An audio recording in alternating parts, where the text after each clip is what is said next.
بسم اللہ الرحمن الرحیم۔ السلام علیکم میرے سبھی دیکھنے والوں کو۔ ایک مرتبہ حضرت خواجہ غریب نواز رحمۃ اللہ علیہ کے ایک خادم انا ساگر جھیل سے وضو کے لیے پانی لینے گئے تو وہاں خلاف معمول پرتھوی راج کے سپاہی پہرا دے رہے تھے۔ جب خادم نے کوزہ میں پانی بھرنا چاہا تو سپاہیوں نے سختی سے منع کر دیا۔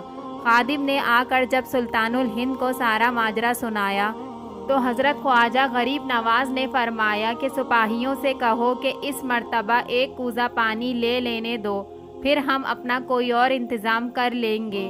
عطائے رسول کے حکم پر جب خادم دوبارہ تالاب پر پانی لینے گیا تو سپاہیوں نے اس کا مذاق اڑاتے ہوئے کہا کہ آج کوزہ بھر لو، اس کے بعد تمہیں یہاں سے پانی لینے کی اجازت نہیں ہوگی۔ چنانچہ خادم نے حضرت خواجہ غریب نواز رحمۃ اللہ علیہ کے حکم کے مطابق وہ کوزہ بھر لیا۔ راجپوت سپاہیوں کے ساتھ ساتھ مسلمان خادم پر بھی حیرت ٹوٹ پڑی اور یہ دیکھ کر تعجب میں پڑ گئے کہ انا ساگر تالاب کا سارا پانی ایک چھوٹے سے برتن میں سمٹ کر آ گیا، اور جس جھیل کے پانی پر سپاہی تکبر کر رہے تھے وہ پانی سے خالی ہو چکی تھی۔ ہندو قوم کے نزدیک یہ جادوگری کا ایک عظیم الشان مظاہرہ تھا، اور یہ دیکھ کر راجپوت سپاہی وہاں سے بھاگ کھڑے ہوئے، اور وہ خادم حضرت خواجہ غریب نواز رحمۃ اللہ علیہ کی خدمت میں واپس آیا اور آپ کو سارا واقعہ سنایا۔ پورا شہر اجمیر میں ہنگامہ برپا ہو گیا۔ انا ساگر جھیل کے خشک ہو جانے کی خبر سب کے لیے حیران کن تھی۔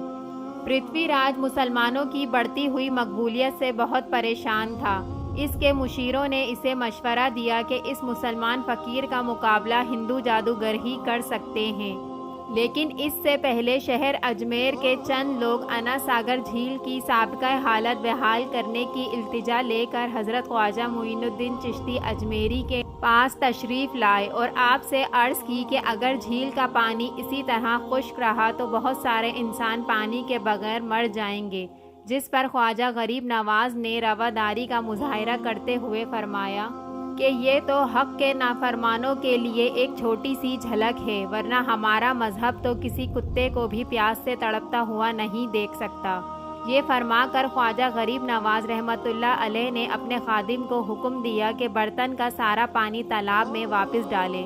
جب کوزے کا پانی آپ کے حکم سے جھیل میں ڈالا گیا تو لوگ دیکھ کر حیران رہ گئے کہ انا ساگر جھیل کا پانی پھر سے لبالب بھر گیا اور وہ جھیل پھر سے پانی سے بھر چکی تھی۔